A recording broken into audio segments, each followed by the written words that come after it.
welcome to session 11 part 3. This is in reference to previous session. Now we will discuss the exception to the discharge of contract. So here there are some circumstances in which a contract is not discharged on the ground of subsequent impossibilities, which are stated here under.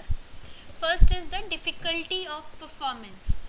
So difficulty of performance here means that a contract is not discharged simply on the ground that its performance has become more difficult, right?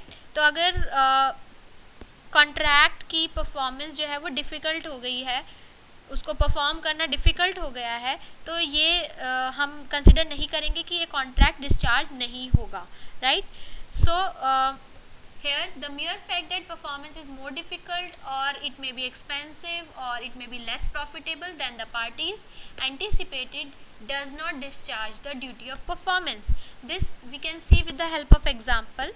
Like X agree करता है कि वो coal की supply देगा within a specified time, right? But he failed to supply in time. वो supply नहीं कर पाता क्योंकि कुछ गवर्नमेंट रिस्ट्रिक्शंस की वजह से ट्रांसपोर्ट पे गवर्नमेंट की कुछ रिस्ट्रिक्शंस हो जाती है, जिसकी वजह से वो सप्लाई नहीं दे पाता. So the case held that X will not be discharge because the coal was available in the open market and from where he could have obtained it. So this is the case of not discharging the contract. Second point is commercial impossibility. It means that if the contract is performed, it will result in a loss to the promisor. So a contract is not discharged simply on the grounds of commercial impossibility. That means when the contract becomes commercially unviable or unprofitable. So here is the example. Like person X hai, he is the manufacturer of furniture and he agreed to supply certain furniture to Y at an agreed rate, but afterwards there was a sharp increase in the rates of timber, right? तो यहाँ पर जो X furniture manufacturer है वो Y के साथ agree करता है कि वो सप्लाई देगा फर्नीचर की. एक उनके बीच में डिसाइड होता है रेट, लेकिन थोड़े ही टाइम के बाद there was a increase in the rate of timber और plus labor charges भी increase हो जाते हैं, since it was no longer profitable to supply at that agreed rate. So what was that X did not supply the furniture, but it was held that X will not be discharged on the grounds of commercial impossibility.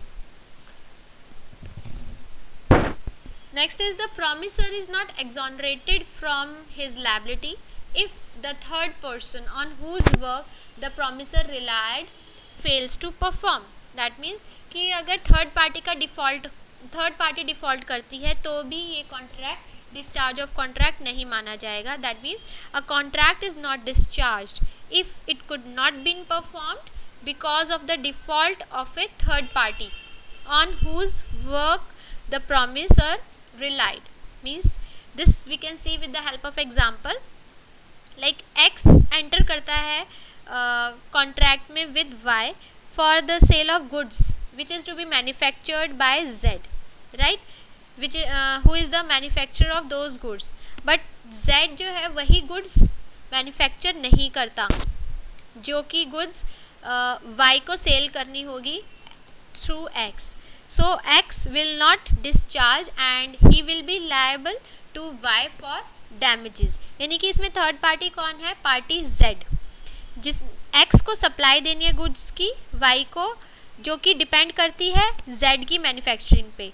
तो अगर यहाँ पर Z वो goods की supply नहीं करता है X को, तो X he cannot discharge contract and he will also be liable to Y for the damages. Next is the strikes, lockouts and civil disturbance. That means events like these, strikes, lockouts and civil disturbances, do not terminate contracts unless there is a clause in the contract to that effect, right? So a contract is not discharged on the grounds of strikes, lockouts and civil disturbances unless otherwise it is agreed by the parties to the contract. For example, A agreed to supply B certain goods to be produced in Algeria, right? But the goods could not be produced because of the riots and civil disturbances in that country. So it was held that this was no excuse for the non-performance of the contract, right? तो ये strikes, lockouts या civil disturbance इस type के कोई भी event arise होते हैं तो ये इवेंट्स कॉन्ट्रैक्ट को टर्मिनेट नहीं कर सकते जब तक कि कोई क्लास ना दिया गया हो किसी कॉन्ट्रैक्ट में, राइट? यहाँ पर इस एग्जाम्पल में क्या है कि ए अग्री कर रहा है गुड्स की सप्लाई देने को पार्टी बी को जो कि अल्जीरिया में प्रोड्यूस होंगी, लेकिन गुड्स प्रोड्यूस नहीं हो पाती because of the civil disturbances in that country, but it was held that कि ये कोई एक्सक्यूज नहीं है for the non performance of the contract. Next is the failure of one of the objects और we can say partial impossibility. So a contract is not discharged simply on the ground of impossibility of some objects of the contract, right? If the contract is made for several purposes, the failure of one of them does not terminate the contract. Next we'll do subsequent impossibility when contracts become void.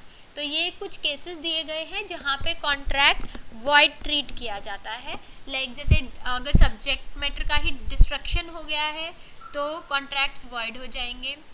Bye the death और disablement of the parties, by subsequent illegality of the subject matter, declaration of war भी contracts को void बना देती है. Non existence और non occurrence of a particular state of things, they are also make contracts void. Difficulty of performance does not amount to impossibility. Commercial impossibility does not render a contract void. Strikes, lockouts do not terminate contracts unless provided for in the contract. Then failure of one of the objects does not terminate the contract, and non-performance by third party, they also result in does not basically exonerate the promisor from his liability. Now we'll discuss about effects of supervening impossibility. Means supervening impossibility का क्या effect है, right? तो यहाँ पर अब हम देखते हैं. Supervening impossibility means impossibility which does not exist at the time of making the contract but which arises subsequently after the formation of contract, right? तो ये इम्पॉसिबिलिटी जब कॉन्ट्रैक्ट बनता है तब अवेलेबल नहीं होती, लेकिन जब फॉर्मेशन हो जाती है कॉन्ट्रैक्ट की उस केस में कुछ इम्पॉसिबिलिटीज अराइज हो जाती हैं. तो इसका इफेक्ट क्या होगा, right? So a contract to do an act which after the contract is made become impossible. तो अगर कोई भी कॉन्ट्रैक्ट करना है लेकिन वो कॉन्ट्रैक्ट बनने के बाद इम्पॉसिबल हो जाता है और by the reason of some event which the promisor could not prevent, नहीं प्रॉमिसर नहीं कर सकता, एक्सरसाइज नहीं कर सकता कॉन्ट्रैक्ट या अनलॉफुल हो जाता है, तो इस टाइप के कॉन्ट्रैक्ट्स क्या होंगे, वॉइड हो जाते हैं when the contract becomes impossible और unlawful. As per section 56, where a person has promised to do something which he knew, जिस बारे में पार्टी को मालूम है उसी के लिए वो प्रॉमिस करता है, और with reasonable diligence might have known and which promisee did not know to be impossible or unlawful, such promiser must make compensation to such promisee. तो यहाँ पर promiser को मालूम है बट promisee जो है he is not aware of impossibility और unlawful act. तो इस केस में promiser he must compensate to the promisee for any loss which such promises sustains through the non-performance of promise, right? तो non-performance अगर promise नहीं perform हो पाता तो उस केस में promisee को जो भी damages होते हैं, जो भी loss होता है, उसके लिए promisor he will be obligatory to compensate for those losses, because he promisee is not aware and promisor is aware of that thing. Now, by discharge of contract by operation of law, by operation of law में हम consider करते हैं by death. By death is death of the promisor, right? A contract involving the personal skill or ability of the person is discharged on the death of the promisor. अगर promisor की ही death हो जाती है और contract personal skill involve करता है तो this will be treated as discharge of contract. Second is by insolvency, means अगर कोई भी person insolvent declare कर दिया जाता है, then he is discharged from his liability up to the date of his insolvency. जिस डेट तक उसकी इंसॉल्वेंसी रहती है उस डेट तक उसका जो उसने जो कॉन्ट्रैक्ट किया होता है वो डिस्चार्ज कॉन्ट्रैक्ट माना जाता है, means he will be discharge from his liability. So Insolvency Act, it provides for discharge of contracts under certain circumstances. So where an order of discharge is passed by an insolvency court, जब court ही insolvent declare कर देती है party को तो insolvent ही stands discharge of liabilities of all debts incurred previous to his adjudication. Next is by merger.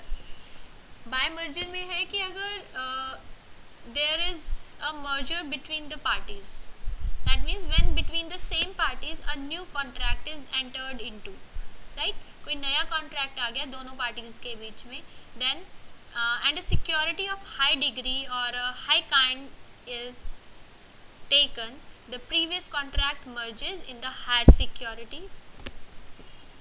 For example, a right of action on an ordinary debt which would be merged in the right of suing on a mortgage for the same debt. Means इसमें higher kind और higher degree security के साथ जो previous degree होगी वो merge कर दी जाएगी, right?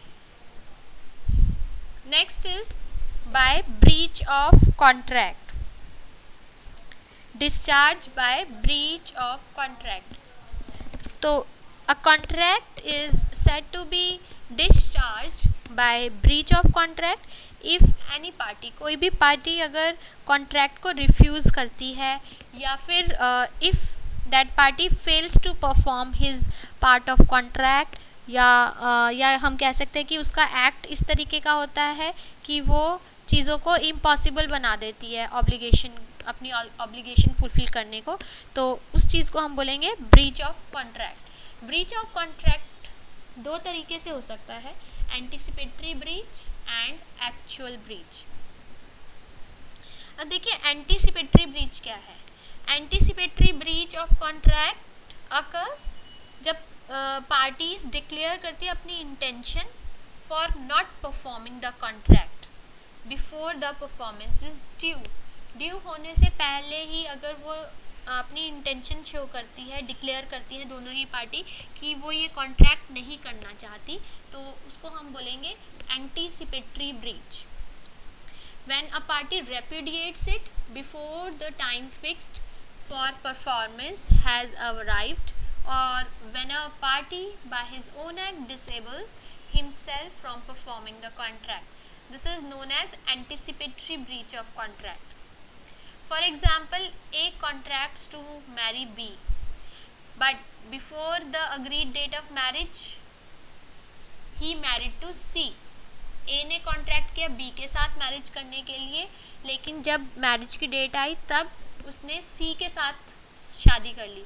सो इस केस में क्या होगा, B is entitled to sue A for his breach of promise. तो उसने ब्रीच किया ना, प्रॉमिस को कैंसिल किया, तो this is what in this case B can sue to A. इसके बाद है actual breach. Actual breach is जैसे ड्यू परफॉर्मेंस जो ड्यू डेट को होनी थी वो हो गई, right. If any party to the contract refuses और fails to perform his part of contract at the time fixed for performance, so उसको हम बोलेंगे actual breach on due date of performance. Now we will do time essence of contract.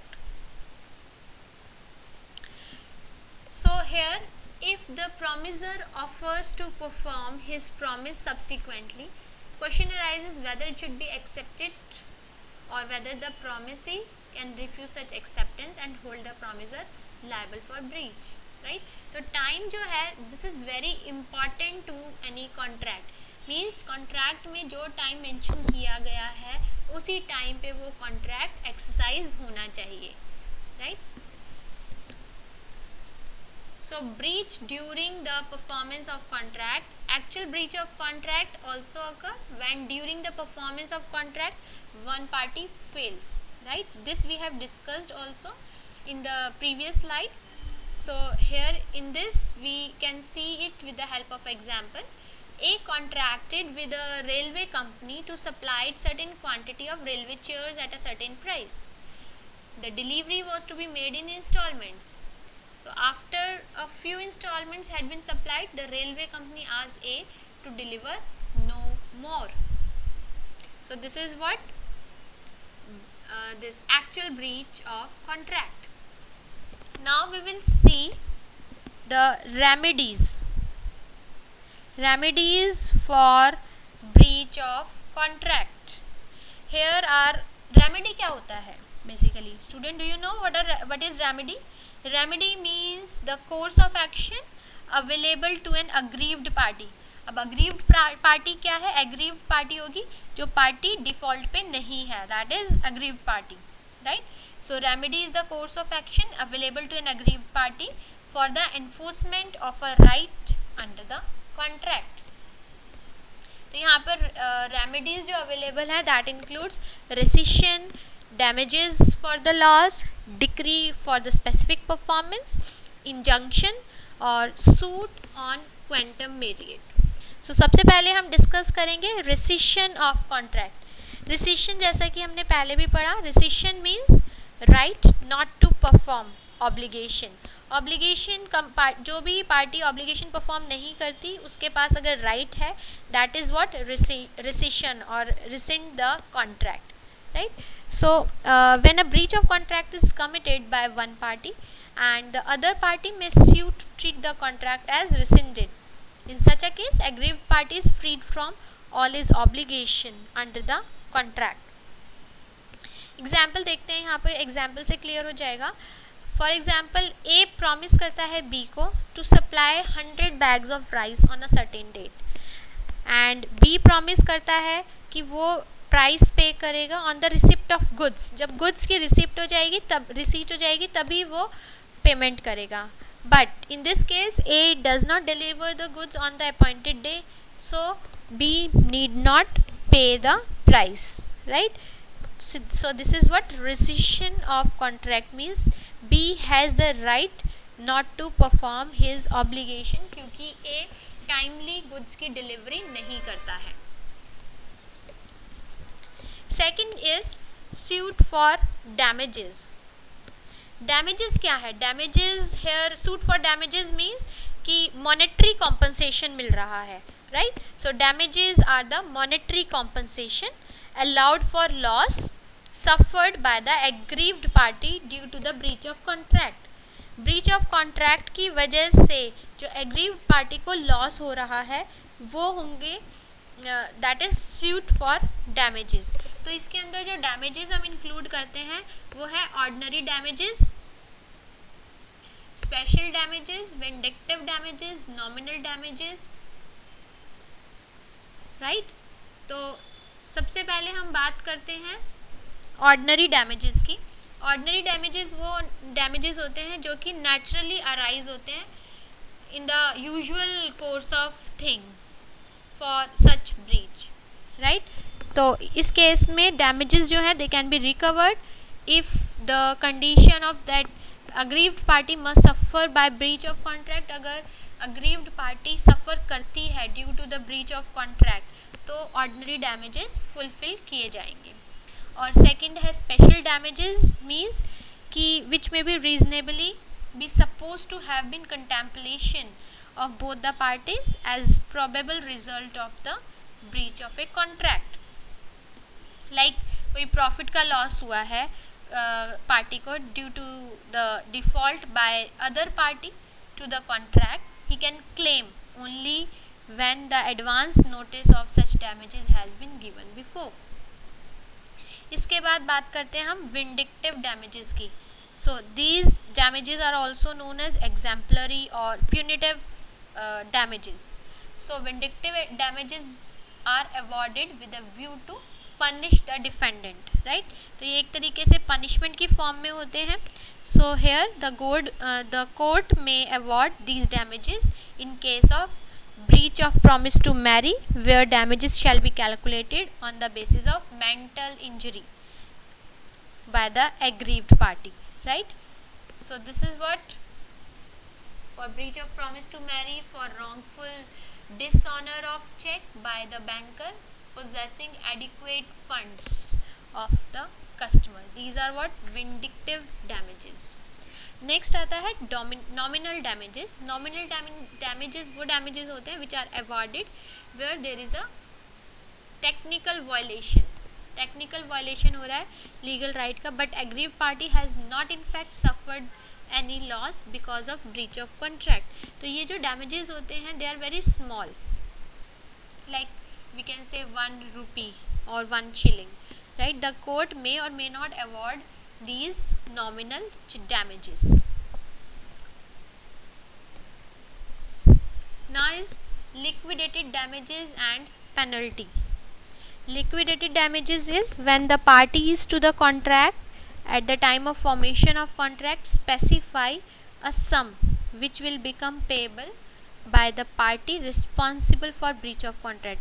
देखिए liquidated damages होते हैं कि if the specified sum represents a fair and genuine pre-estimate of the damages likely to result due to breach, right? तो breach of contract की वजह से जो genuine pre-estimate damages होंगे that are known as liquidated damages, and penalty is if specified sum is disproportionate to the damages likely result due to breach, that is what penalty. This is given. Essence of liquidated damages is genuine covenanted pre-estimate of damages, and penalty is the payment of money stipulated as in term of offending party. Now is the payment of interest. The following rules may be helpful in understanding the legal position, like a stipulation for increase from that of default shall be a stipulation by way of penalty if the rate of interest is abnormally high. अगर rate of interest बहुत ज़्यादा high है तो उस case में क्या है, stipulation increase from the date of default shall be stipulation by way of penalty, right? Where there is a stipulation to pay increased interest from the date of bond, जिस date को bond sign किया गया है वहीं से ही interest increase करके दिया जा रहा है, पे किया जा रहा है, not merely from the date of default, it is always considered as penalty, तो इसे हम पेनल्टी ही ट्रीट करते हैं। थर्ड आता है compound interest. In itself is not a penalty but it is allowed only in cases the parties expressly agree.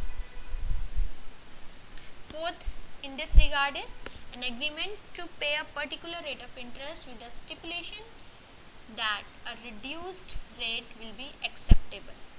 तो reduced rate भी acceptable होगा जब वो punctually if paid punctually is not a stipulation by way of penalty. इसके बाद बात आती है स्पेसिफिक परफॉर्मेंस की, suit for specific performance, that means कि demanding the court's discretion to the defaulting party to carry out the promise according to the terms of contract, right? So specific performance will not be granted, कहाँ कहाँ पर grant नहीं होगी, when monetary compensation is an adequate relief or we can say adequate remedy. Contract जो है वो personal nature का होगा, like contract to marry, where it is not possible for the court to supervise the performance of contract, like building contract. Fourth is the contract is made by the company beyond its object as laid down in its memorandum of association. So again in this case also we can say that अगर party minor है तो भी ये specific performance जो है वो grant नहीं होगी. उसके बाद आता है injunction, suit for injunction, right. So suit for injunction means demanding courts stay order. Injunction means an order of the court where the party is in breach of a negative terms of contract, that means where he does something which he promised not to do. The court may, by issuing an order, prohibit him from doing so, right. For example, W agreed to sing at L's theatre only during the contracted period. Contracted period के दौरान ही L जो है L के theatre में W गाना गाएगा, right. During the contract period W made contract with Z और वो उसी पीरियड के बीच में वो Z के साथ कॉन्ट्रैक्ट कर लेता है to sing at another theatre and refuses to perform the contract with L, right. तो L के साथ वो रिफ्यूज़ कर देता है और Z के साथ वो थिएटर परफॉर्म करने का कॉन्ट्रैक्ट कर लेता है. So it was held that W could be restrained by injunction from singing for Z. Next is suit for quantum merit, right. Quantum merit means as much as is earned, that is right to quantum merit means right to claim the compensation for the work which has already done. जो पहले ही काम कर दिया है उसके लिए compensation claim किया जा सकता है under the right of quantum merit. For example, C, an owner of a magazine, engaged P to write a book to be published by installments in his magazine, right. तो यहाँ पर C जो एक magazine का owner है वो P को engage करता है कि वो उसके लिए बुक लिखे to be published by installment in his magazine. After few installments were published, the publication of the magazine was stopped. Publication बंद हो गया.